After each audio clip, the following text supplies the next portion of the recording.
Chapter 11, Thor is Angry, Part 2. The tribes of Meathead and Hooligan gathered at the top of the cliffs of the long beach and looked down at the impossibly vast serpent stretched out on the sand, smacking its lips as it devoured the last morsels of its late unfortunate companion. It was so big that it seemed unlikely that it could be alive until you saw it move like an earthquake or a trick of the eyes.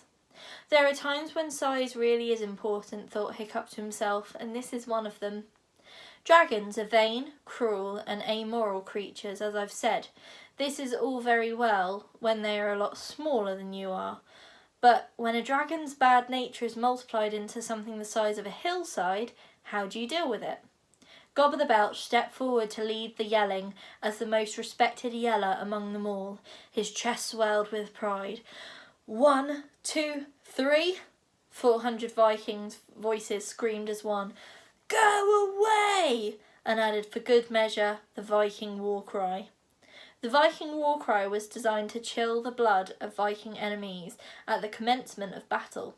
It is a horrifying, electrifying shriek that begins by mimicking the furious yell of a swooping predator, which then turns into the victim's scream of pure terror and ends with a horribly realistic imitation of the death gurgles as he chokes on his own blood. It is a scary noise at the best of times, but shouted all together by 400 barbarians at 8 o'clock in the morning, it was enough to make the mighty Thor himself drop his hammer and blub like a little baby.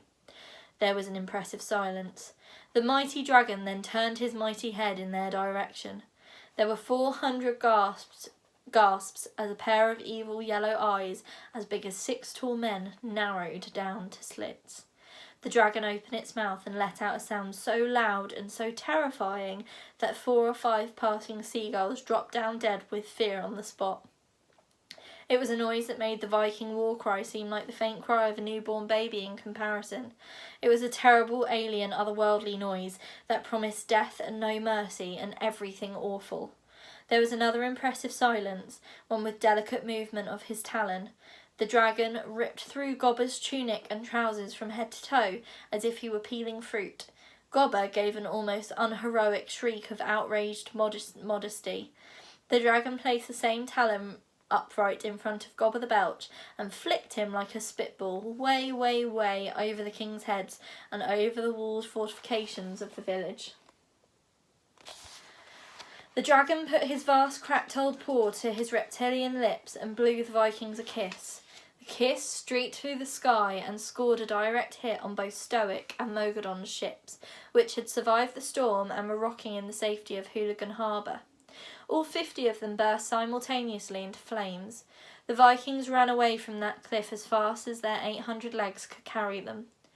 Gobber the Belch had the luck to land on the roof of his own house. The deep layers of soggy grass broke his fall as he went through them, and he ended up sitting stark naked in his own chair in front of the fire, dazed but unharmed.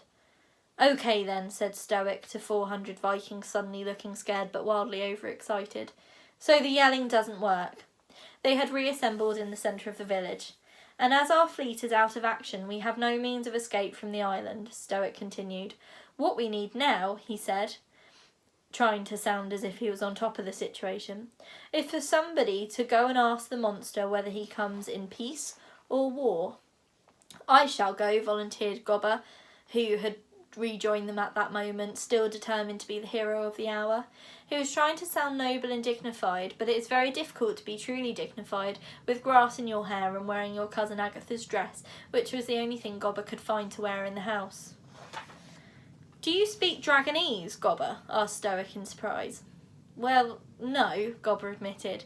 "Nobody here speaks Dragonese. It's forbidden by order of Stoic the Vast. Oh, hear his name and tremble, Dragons are inferior creatures who we yell at. Dragons might get above themselves if we talk to them. Dragons are tricksy and must be kept in their place." "Hiccup can speak to dragons," said Fishlegs very quietly from the middle of the crowd. "Shh, Fishlegs," whispered Hiccup, desperately digging his friend in the ribs. "Oh, you can," said Fishlegs stoutly. "Don't you see? This is your chance to be a hero, and we're all going to die anyway, so you might as well take it." "Hiccup can speak to dragons," shouted Fishlegs very loudly indeed. "Hiccup?" said Gobber the Belch. "Hiccup?" said Stoic the Vast.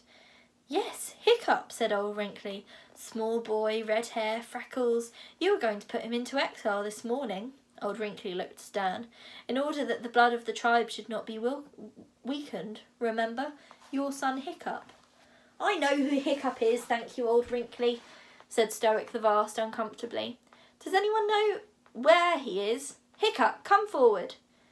It looked like you could come in useful after all, old Wrinkly murmured to himself.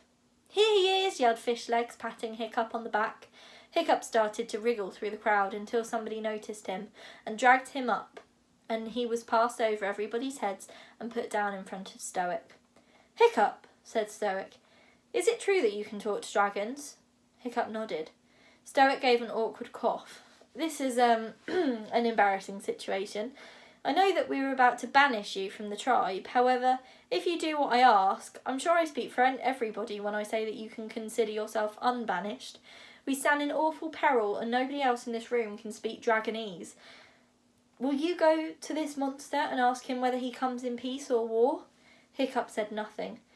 Stoic coughed again. You can talk to me, said Stoic. I've unbanished you.